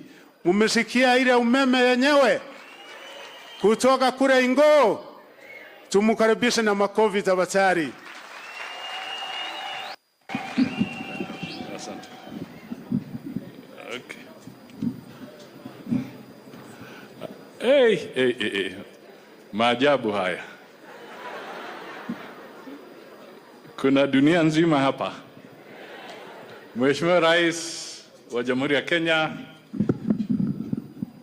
Daktari William Samoei Ruto, Waziri Machogu, mjumbe mwenyeji Osoro na viongozi wengine wote, wajumbe ambao wamenena hapa, wa kisiasa, wa kibiashara, wa kidini,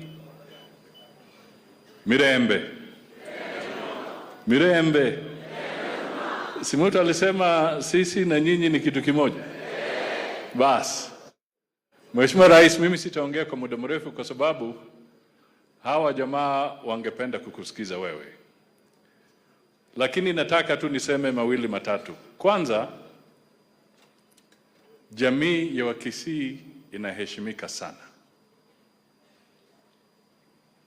Na yule ameshika bendera kwa serikali tunamwangalia Mheshimiwa Machogu, and I want to tell the people of Kisii that we have an excellent Minister for Education.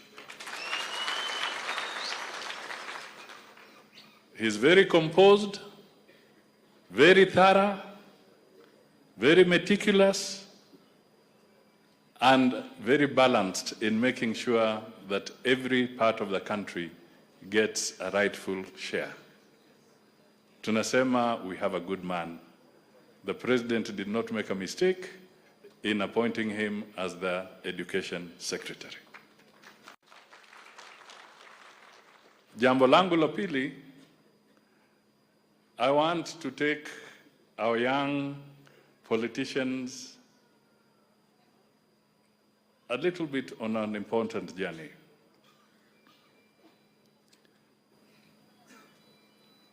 Our president won the election.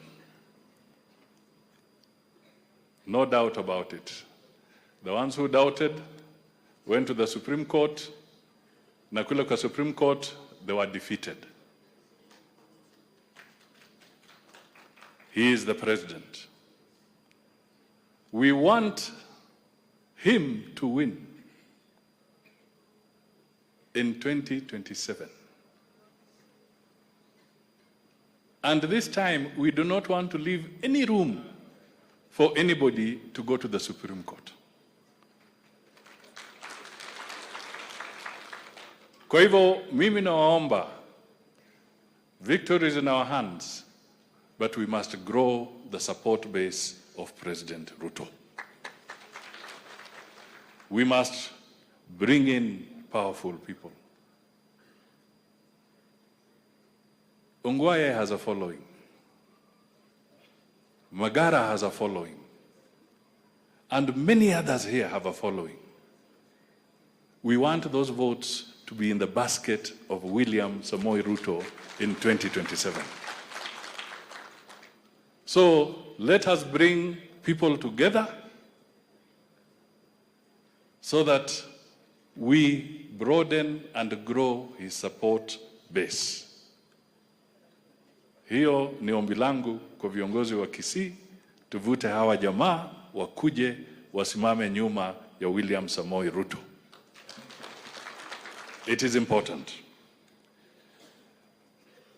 On politics, Your Excellency, impunity must end. Nobody is above the law. Impunity must end. Na mimi nataka niambie viongozi ambao wako hapa. Even when Uhuru was the president, hata kwangu, the police came to look for firearms. They even came and said, let me see whether you are properly licensed. Because I was not above the law. We all must respect the law. Na kile kinafanyika katika Kenya hii is because people have realized that Mheshimiwa William Ruto has put in place a plan that has now received international recognition. Ukipata kwamba IMF na World Bank na wengine wanasema we endorse this plan, it means he is on the right track for reviving the economy of this country. Sasa wale wanaona kwamba wivu umeingia. Sasa mbinu zao ni kujaribu kuleta fujo ili watoe macho na fikira za rais wa Jamhuri ya Kenya kwa mambo ya kufufua uchumi, aangalie kule kwengine. They want to distract a recovery process. We should not allow this to take root. Uhuru na serikali yake waliwacha madeni makubwa sana. Hawakuwacha nafasi ya mikopo nyingi kule nje. Sasa wewe unachochea watu wanaenda kotini wapi ati wafunge resources za serikali. Ladies and gentlemen, ukifunga resource ya serikali, sasa appropriation bill itakuwa namna gani? Baadaye unataka mshahara itoke wapi? Baadaye unataka pesa za kujenga barabara zitoke wapi? Baadaye unataka mshahara wa security agencies zitoke wapi? Kwa hivyo hawa jamaa, their time is past and everybody must follow the law. And we have a responsibility to grow the economy. All of us, including those who are part of putting us in the mess. The President of Kenya is William Samoei Ruto. He has the mandate of the people of Kenya. And nobody is above the law. Nobody. And impunity must end. And the person to lead us to the end of impunity is none other than William Samoei Ruto. We stand firmly with him, we work with him so that nobody thinks that they can move in any part of this country, destroy people's properties, maim other children, disrupt trade between Kenya, which is an artery for trade in the East African community. You try to block it. What do you want to achieve? What is your grudge with Uganda? What is your grudge with Tanzania? So that you are blocking the artery that is feeding those people in business. What is your grudge with DRC Congo? These are the messages and these are the things we need to ask our people and say it is not possible that we can grow our country through impunity. When you lose an election, go home. Wait for the next round and sell your agenda at that time. But don't make it look like that we owe it to you. How much blood do you want taken from Kenyan people? That is why I used the terminology political vampires. How much blood do you want spilt from the Kenyan people for you to be satisfied? It is time for all of us from every village, from here Itago to Mululu to Kapenguria, to say no. Enough is enough. Ndugu na dada, tusimame, tumkaribishe Rais wa Jamhuri ya Kenya aje atuhutubie na atusaidie kwa mpango wa leo. Asante sana. Thank you, Your Excellency.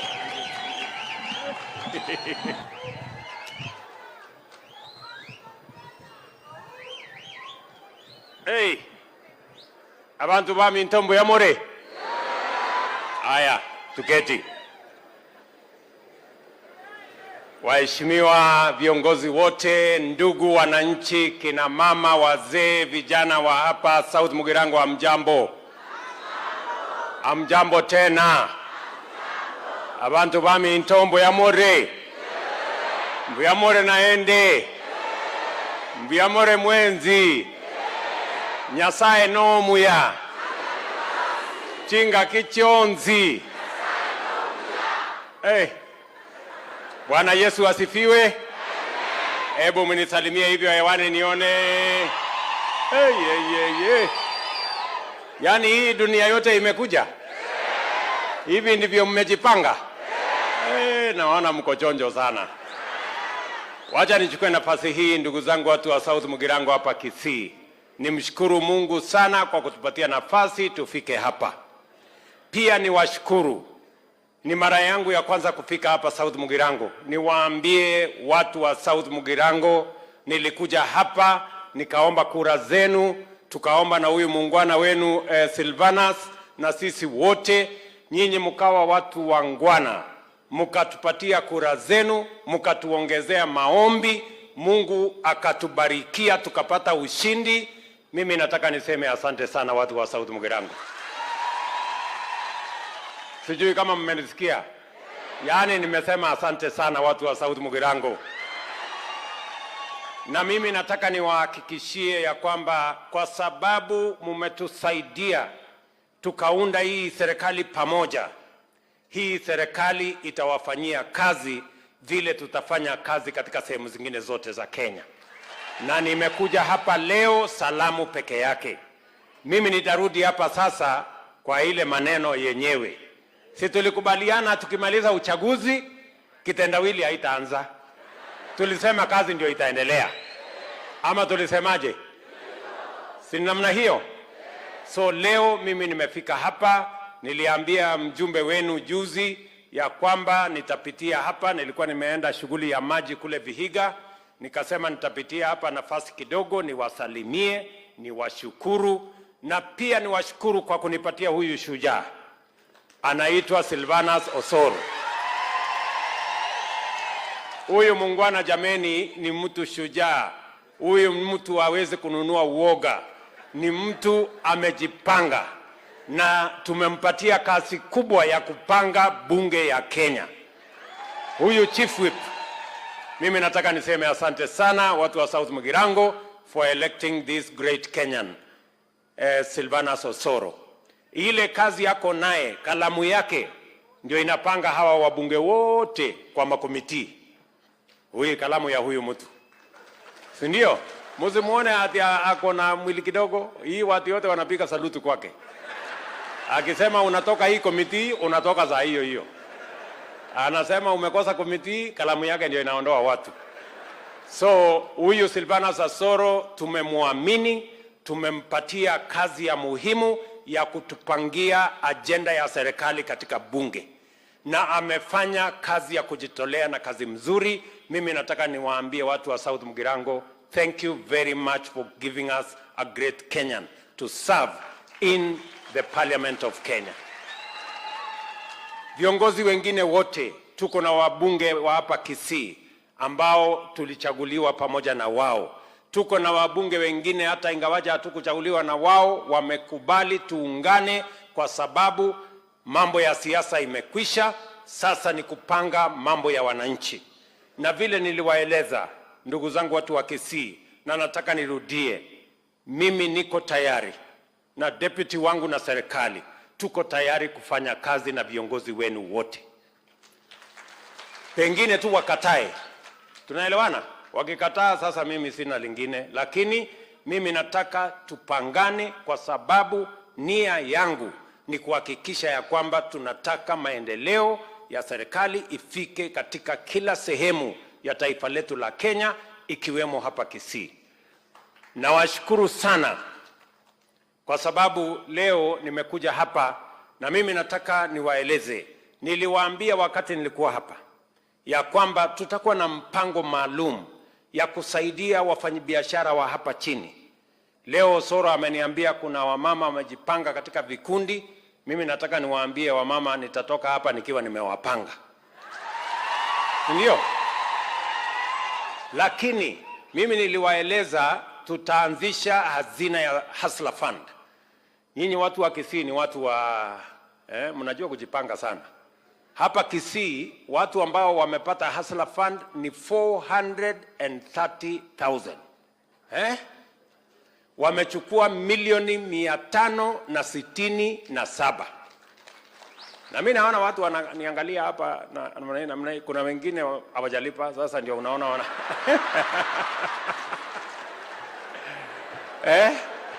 msikuwe na wasiwasi, sawa sawa. 70%, in fact 69.5% ya watu hapa Kisii wanachukua hiyo pesa, wanalipa, wanachukua tena, wanalipa, wanachukua, iko tu 30% ambao kidogo wako namna hii, lakini nitakutana na nyinyi hapo mbele. Yaani mnafikiri ati mnaweza kuhepa? Mwezi nitawapanga hapo mbele. Sijui kama ninaelewana.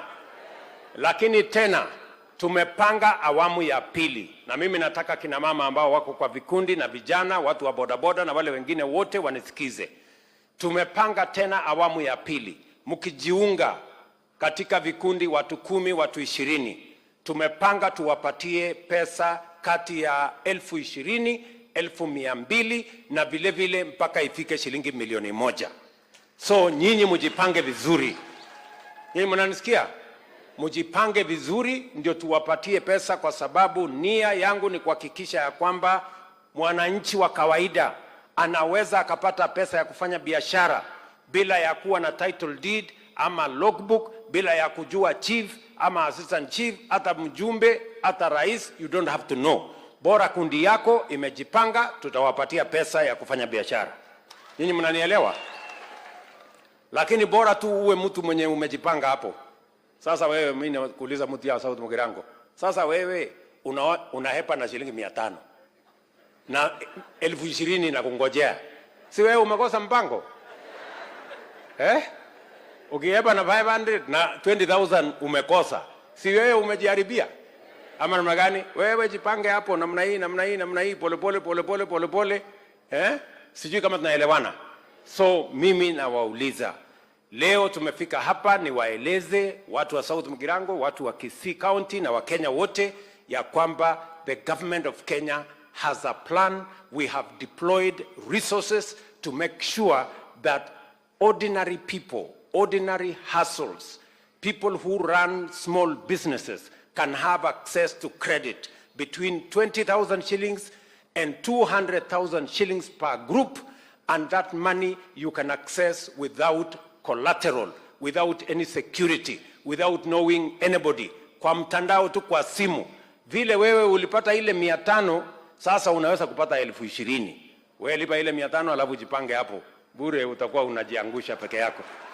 Ama namna gani jameni, watu wa Kisii? Tunaelewana? Jambo la pili, tulikubaliana na nyinyi wakati nilikuja hapa mambo ya campaign, tulikuwa na shida kubwa ya elimu. Tulikuwa na matatizo ya CBC. Tulikuwa na matatizo, karibu university yetu inafungwa. Mimi nataka niwaambie ya kwamba niliwaeleza, niliwaahidi ya kwamba tutatatua zile changamoto tulikuwa nazo kwa mambo ya CBC. Niliappoint kamati ambaye ilishughulika na hiyo maneno. Sasa tumetatua shida ya CBC, tuko na mwelekeo sawa sawa, tumepanga vizuri vile junior secondary school itakavyoendelea, na vile vile niliwaambia matatizo ya walimu, kwa sababu elimu ni kitu ya muhimu sana. Niliwaambia elimu kwa sababu ya muhimu, na kwa sababu elimu ndio inaleta usawa. Mtoto wa tajiri ama maskini wanasawazishwa na elimu. Mtoto wa mama mboga, bodaboda na rais wanakuwa sawa kwa sababu ya elimu. Na ndio sababu kwa mara ya kwanza, vile niliwaeleza na vile tuliandika katika manifesto yetu, tumeajiri in the last 8 months, tumeajiri walimu 56,000 katika taifa letu la Kenya. Walimu ambao hawajawahi kuajiriwa tangu dunia hii itengenezwe. We have hired a record 56,000 teachers this year, kwa sababu tunataka watoto wetu wote wakienda shule wapate walimu na wapate elimu, because the greatest empowerment we can give to any society, to our children, is the empowerment through education. And that is why we must give every child an equal chance to be their best. Ya pili, tumekubaliana vile vile ya kwamba tukienda mbele, tunataka watoto wetu wote wapate nafasi sawa katika TVET, katika university. Na ndio tumesema tunabadilisha mfumo. Sio ile tulikuwa tunapatiana tu grant kwa university ama kwa college.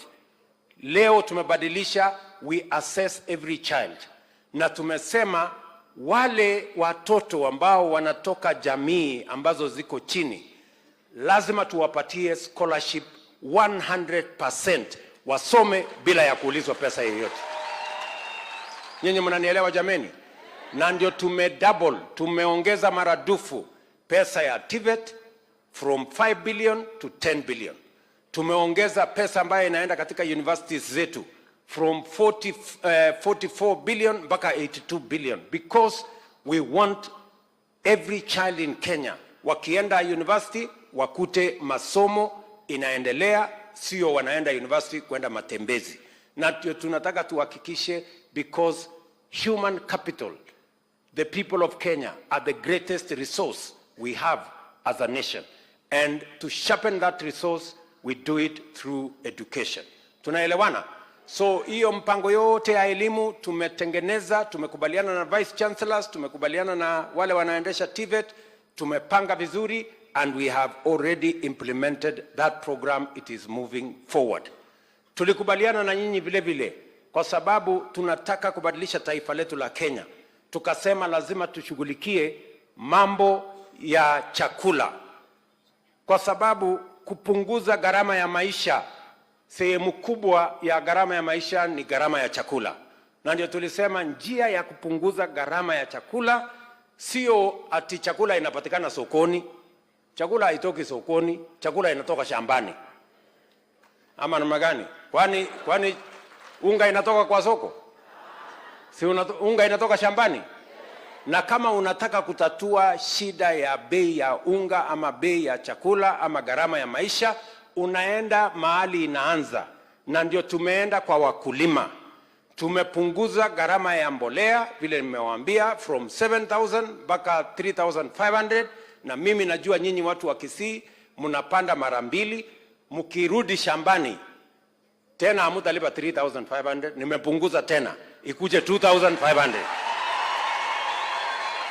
Na nimesema hiyo mbolea iletwe mpaka South Mugirango. Hatutaki ati inabakia kule, hatutaki ibakie kule Kisii town. Tunataka iletwe mpaka South Mugirango na ipelekwe katika kila constituency. Kwa hivyo wewe Osoro, kwenda tafuta waziri anaitwa Franklin Mithika Linturi, wewe unamjua, si ndio?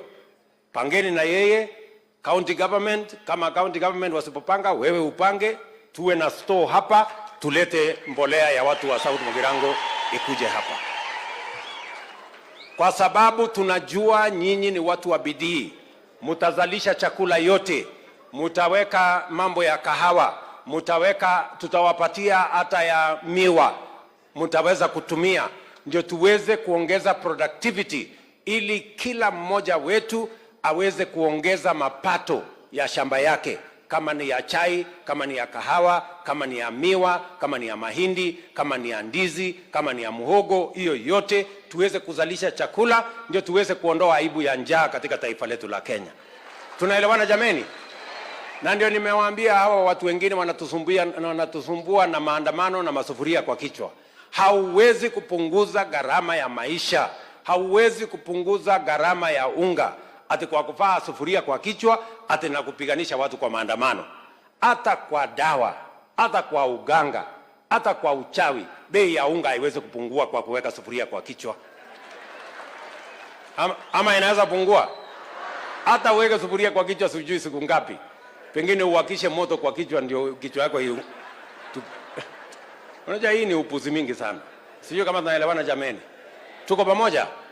Na ndio tumesema tunataka kutumia kilimo kuzalisha chakula, na vile vile kupanga pesa kwa mfuko ya wakulima wetu, na vile vile tupange through our county aggregation and industrial parks, tupange mambo ya storage, tupange cold rooms, tupange agro processing, tuongeze value addition, tuweke mpaka manufacturing, ndio tuhakikisha kwamba vijana wetu wanapata ajira, na vile vile tunapanga vile wakulima wanaweza kuongeza dhamana katika mazao yao, so that we can increase the incomes for our farmers. Vile vile mimi nataka niseme nikiwa hapa, mpango yetu ya 3 ama ya 4 ni kuhakikisha ya kwamba tunapanga ajira ya vijana. Vijana mko? Vijana wa South Mugirango mko? Mbona sikii sauti yenu? Nataka kusikia sauti ya vijana. Sikizeni. makosa tumekuwa tukifanya katika taifa letu la Kenya for a long time. Tunapanga elimu ya vijana primary, secondary, college, university, lakini hatuja kuwa na mpango kamili. Hawa watoto wakitoka shuleni wanaenda kufanya kitu gani? Ndio unaona watoto wengi wanatoka shuleni wanaenda wanahangaika. Ni kweli ama si kweli? This time round niliwaambia mbali na kupanga vile tutasomesha watoto wetu, lazima tuwe na mpango maalum ya vile watapata ajira. Na ndio kwa sababu katika budget yetu hii tumeweka pesa ya mambo ya housing, kwa sababu tunataka kutumia housing kutengeneza ajira 1,000,000 Kenya.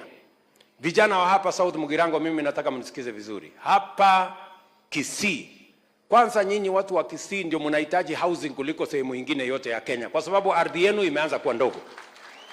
Mimi nataka niwaulize, hii ardhi ya eka 2, eka 3, eka 5 ikikatwa kwa vijana 4, 5, kutakuwa na mahali ya kuzalisha chakula kweli baada ya miaka 2, 3? Sisi tutakuwa tumepotea sisi wote. Ndio tunasema tunafanya housing so that tufanye land consolidation, badala ya kuishi kila mahali tuweze kuishi mahali moja, ili shamba ile imebaki tuweze kutumia kuzalisha chakula, kwa sababu wananchi wanaongezeka lakini ardhi haiongezeki. Lazima tuwe na mpango kamili how we are going to make sure that we eliminate land fragmentation that is threatening our food security initiatives, and we must make sure that we are working together. Kwa hivyo nyinyi wangwana wa Kisii, hizo nyumba ambazo tunataka kujenga hapa awamu ya kwanza, na mimi nitarudi hapa in the next 1 or 2 months, I'll be back in Kisii kuja kuanzisha program ya housing. Hapa tunataka kujenga nyumba 5,000 ya kwanza, na tunahitaji vijana karibu 30,000 wa kufanya hiyo kazi. Nyinyi vijana wa hapa Kisii mko tayari? South Mugirango mko tayari? Ama nyinyi ni wale wa kuchagua jembe? Si tulisema kazi ni kazi? Ya plumbing ikitokea si mtafanya? Ya electrician si mtafanya? Ya carpenter si mtafanya? Ya plumbing mtafanya? Ya mason mtafanya? Kazi yote imepatikana, nyinyi ni watu wa kuchagua kazi? Si kazi yote tutafanya? We must do it. Ya pili, tumepanga vile vile ajira, kwa sababu kwanza nyinyi watu wa Kisii wengi wenu mnajua kufanya kazi ng'ambo. Tumepanga a proper program vile tutahakikisha kwamba vijana wetu tunawaunganisha na nafasi ya ajira ambayo inapatikana Marekani, inapatikana Ulaya, inapatikana Ujerumani, inapatikana Canada, kwa sababu Wakenya wanajulikana kwa kuwa wafanyikazi wa kujitolea na bidii na ni waaminifu. Nyinyi mnanielewa jameni?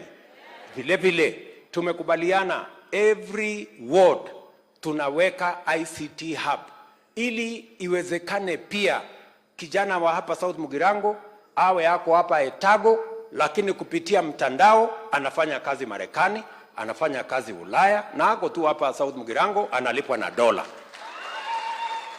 Tunaelewana jameni? We have a comprehensive plan on how we are going to engage our young people in employment, something that we have never done as a country, because we have always taken for granted that the young people will somehow find jobs. But we must be intentional. We must be deliberate on creating jobs and opportunities for work for the young people of the Republic of Kenya. Mnataka tuendelee na hiyo kazi jameni? Tuhakikisha kwamba tunapanga ajira ya hawa vijana. Na ndio mimi nataka niwaambie ya kwamba ndugu zetu watu wa hapa Kisii, tusikubali siasa ya kupiganishwa. Tusikubali siasa ya fujo na kupigana na kuharibu mali na kuharibu biashara. Mimi nawauliza tuungane, siasa imekwisha. Mimi nataka pia niwaulize viongozi wote wa taifa letu la Kenya, all of us who are leaders, we must be mindful about our country. We can compete, but we cannot sabotage Kenya. Kenya is greater and Kenya is our motherland. All of us, irrespective of our different viewpoints or political parties or political persuasions, we must never engage in activities that destroy property, that destroy life, that destroy business in Kenya. Because if we sabotage our economy, we have no other country to call home. Ni kweli ama si kweli? So mimi nauliza viongozi, hasa wale viongozi ambao hawa wanaopanga maandamano. Mimi nataka niwaulize jameni, nyinyi viongozi ambao mnapanga maandamano Kenya, watoto wenu hawako kwenye maandamano, wazazi wenu hawako kwa maandamano, familia zenu hawako kwenye maandamano, pesa zenu tu ndio iko kwa maandamano. Sasa nyinyi mnatumia pesa kulipa watoto wa wengine. Watoto wenu kwa sababu mnawapenda, mmewatuma Bunge, wengine mmewatuma Ulaya, wengine mmewatuma sijui biashara gani, alafu mnachukua watoto wa Wakenya wengine, mnawabebesha mawe, mnawabebesha sijui silaha, wanaenda kupigana na polisi, wanaharibu mali ya watu, wanaharibu biashara zetu, wanaharibu Kenya. Alafu nyinyi mnafikiria kwamba mtafata faida ya kisiasa. Mimi nataka niwaulize hawa viongozi, tafadhali, we must, whatever it is, whatever disagreements we have, we must always be responsible to know we have one nation called Kenya, and we cannot sabotage or destroy our nation. And the same way, you guys, vile nyinyi, the same way you guys are looking after your families, making sure that they are protected, making sure that they have jobs, making sure that they are members of parliament. I want to tell you, I too, I have a responsibility to protect the children of the rest of Kenyans. Si ni kweli jameni? Kama wao wako na, kwa sababu wanapenda familia zao, wanapenda watoto wao, wamewapatia kazi, wamewapatia sijui nini, pia na mimi lazima na niko na jukumu ya kulinda haki ya hawa watoto wa Wakenya wengine. Hawa mnawatuma waende wapigane mawe, waende wapigane na polisi, waende waharibu mali, waharibu dunia ya Kenya na wahujumu uchumi wetu. I have a responsibility to protect them. And therefore I want to say, na nawauliza vijana wa Kenya, wewe ukiambiwa ya kwamba uende upigane vita, huyo mwenye anakuambia uende upigane vita anakubebesha mawe, uliza yeye, wapi bibi yako kwanza? Wapi mtoto yako kwanza? Wakuje waongoze ndio wewe ufuate. Ama namna gani jameni? Tunaelewana watu wa Kisii? Tunaelewana watu wa Kisii? Hapo ndio tunataka tufikishane na hii maneno. So I want to ask fellow leaders, whatever it is that we are disagreeing about, you cannot engage in sabotaging the economy of the country. You cannot sabotage our motherland. You cannot destroy our country. Saa hizi hapa nimeambiwa na Osoro. Osoro amesema anataka tujenge barabara kutoka hapa Etago. Si ndio?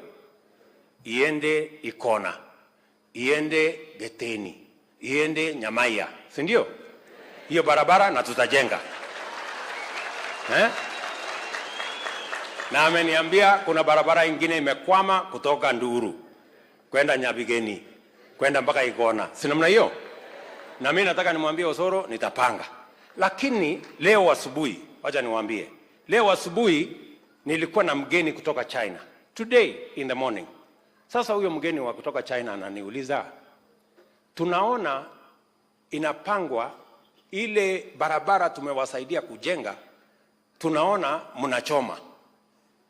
Sasa nyinyi bado mnataka tuendelee kujenga na nyinyi hizi barabara ama hamuzitaki? Kwa sababu tunaona mmechoma expressway, mmechoma barabara sijui wapi, mmechoma barabara sijui wapi. Na sasa mtu akikuuliza maswali kama hiyo utajibu namna gani? Mimi nitaenda kutafuta pesa ya kufanya hii kazi yote.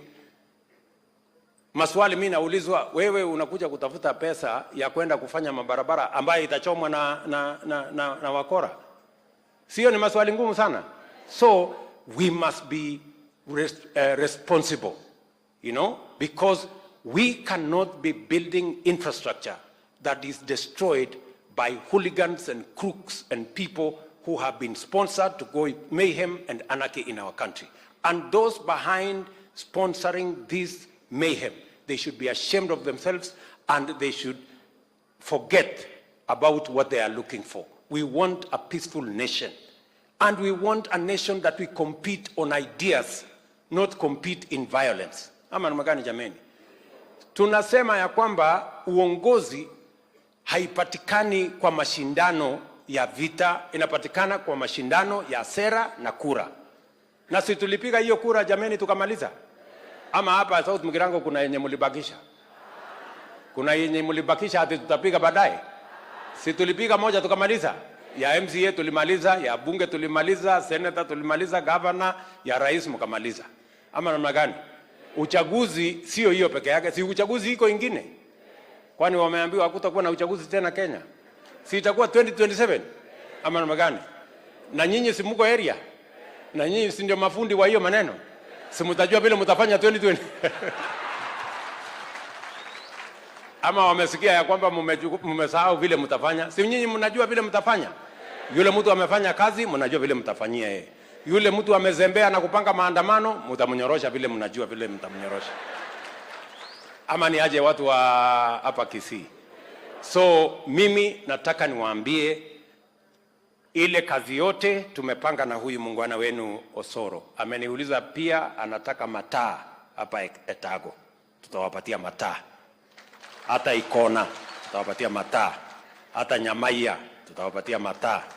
Hata ulisema Mojo? Mochengo. Nilisikia ukisema Mochengo. Mochengo tutawapatia mataa. Si namna hiyo? Na wewe unajua mahali. Wewe sasa mtu mdosi namna hii bana wewe. Si unajua vile mahali ya kutoa hiyo mali yote? Huyu akisamon wewe hata mawaziri wanakimbia sana kwa sababu huyu anaweza kuwapangia huko bunge mambo ikaharibika. So tutapanga namna hiyo kazi yote tutashirikiana pamoja na nyinyi kama wananchi wa hapa. Mjue mimi nawapenda sana, tunawapenda sana. Leo siku kuja na deputy wangu nimemtuma anaenda kazi ingine kule Rome ya kupanga vile tutazalisha chakula na sisi wote ni team moja. Tunaelewana jameni? Mwisho kabisa huyo Osoro ameniambia kuna kina mama wamejipanga. Si ndio? Na nyinyi kina mama si mmesikia? Niko na pesa nyingi kufanya biashara. Nyinyi tu mjipange. Mjipange namna hii, mimi nitawapanga. Sawa? Si mnajua mimi ni mtu ya mpango. So mjipange vizuri, lakini kwa sababu nimefika hapa leo huyu mheshimiwa Prime Cabinet Secretary Musalia Mudavadi ameniambia atawapatia shilingi milioni 1.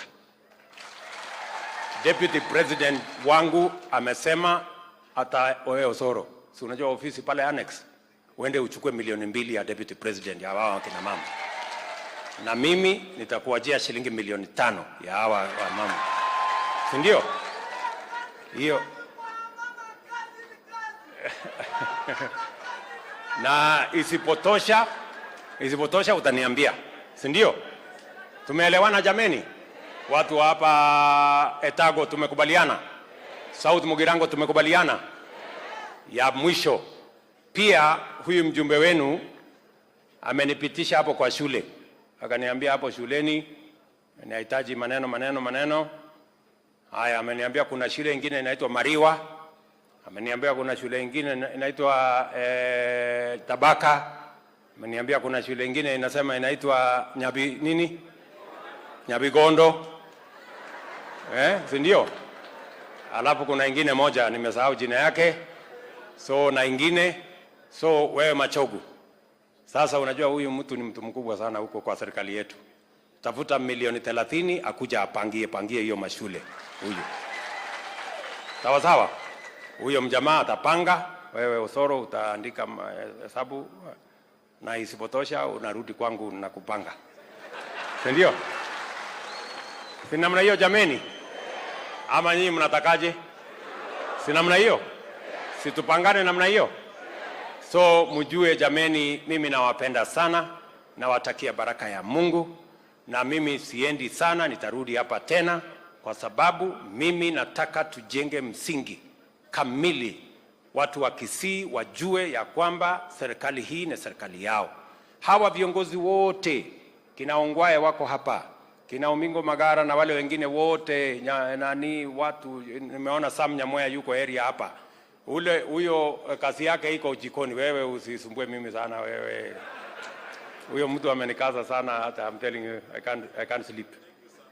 Huyo muungwana wetu huyo. So hawa watu wote mimi nasema tunataka tushirikiane, tufanye kazi pamoja. Tukifanya kazi na hao wazee wote iko makosa jameni? Si tushirikiane? Tulizeni boli. Si ndio?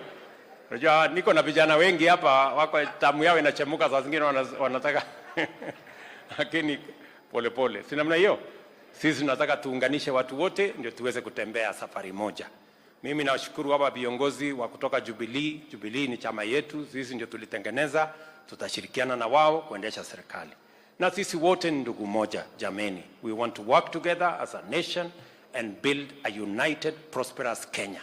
So asanteni sana watu wa hapa South Mugirango. Mungu awabariki. Nyasaye abaseseni. Asante.